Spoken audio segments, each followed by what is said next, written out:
If you're visiting Barbados for the first time, trust me, there's a lot that you need to know before you take your trip. More than likely, you clicked on this video because you have a trip to Barbados coming up or you're coming here for university.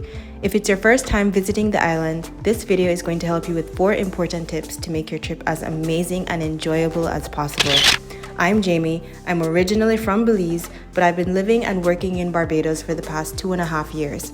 I wanted to share insider information for persons coming to the island that I thought would be helpful. I found that the 4 main areas that people don't take the time to really consider when visiting Barbados are expenses, how much money you're gonna need, transportation, how you get around the island, food, what you're gonna eat while you're here, and what to do. Let's start with expenses. The first thing to consider is the exchange rate. Because US dollars are the most widely accepted form of currency, I'll use it as the benchmark. In BIM, it's generally 2 US to 1 Bajan dollar. Some gas stations and grocery stores use the going rate, which is sometimes $1.99 or $1.98, but for the most part, a US dollar is doubled. When paying for stuff, most stores take US or Bajan dollars, but not US coins.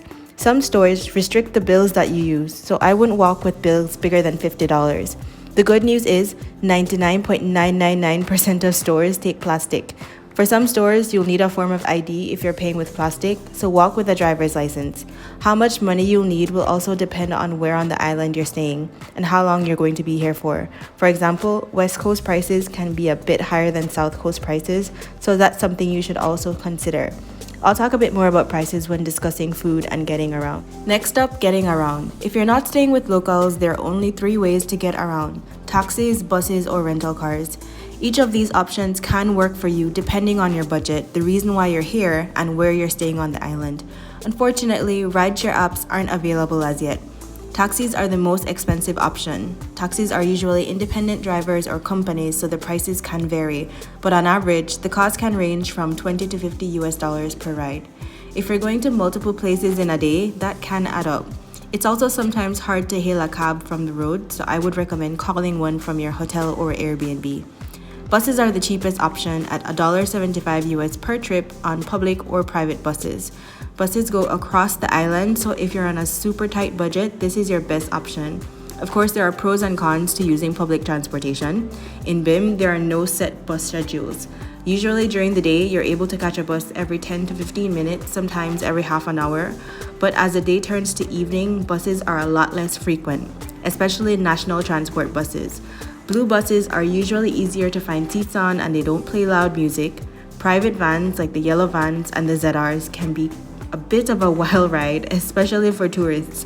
Sometimes when the van is full, conductors will encourage you to ease up or squeeze up. The music can be really loud, but you'll get where you're going much quicker than you can catch your first breath. I would avoid taking the bus around high traffic times, especially early morning and rush hour after work. Finally, the option that I would go with is to rent a car. There are tons of companies and private individuals that rent cars. You can find a car for as cheap as $50 US per day. You can go when you want, where you want. And with car rentals, the provider usually helps you with sourcing the driver's permit. Things to remember with car rentals is that you're usually asked to return the car with the same amount of gas that it came with, and gas can be quite pricey, so make sure you budget in refilling the tank. Bajans also drive on the left-hand side, so that's something you should also consider if you're from a country that does the opposite. And also, traffic can be hectic. Barbados has more cars per capita than any other island in the Caribbean, so be safe. Okay, food. There are tons of restaurants and places to eat on the island. If you're looking for fine dining, there are places on the West Coast, and if you're looking for low to mid-range, the South Coast has plenty options. There are also tons of options in between. If there's a day when you're not feeling too hot and you want to eat in, there are food delivery services that deliver food from Bajan restaurants. This can get pricey, so I wouldn't do this very often. There are also fast food options if you're traveling with a picky eater. Fast food is cheap and decent if you're just looking for a quick bite. Don't forget to try street food. Bajan street food vendors usually come out on Wednesdays to the weekends. And if you want to know which ones are good, just look for the lines. That's usually an indicator. Another underrated place to get food are supermarkets. Some have delis and food stalls with fresh hot food from breakfast to evening time. Finally, what to do? If you came for sun, sand, and sea, there are plenty of beaches. South Coast beaches are great because they usually have facilities where you can change and rinse off, as well as food vendors if you get hungry. West Coast beaches are great if you're looking for peace and quiet or some water activities. The beaches up north can be a bit rougher, so they're not ideal for swimming, but great for surfing and for the gram. If you're looking for other things to do, a great website to check out is whatsoninbarbados.com. I use it all the time to find out about upcoming concerts, dining options, hikes and walking tours, sports matches, and a ton of things.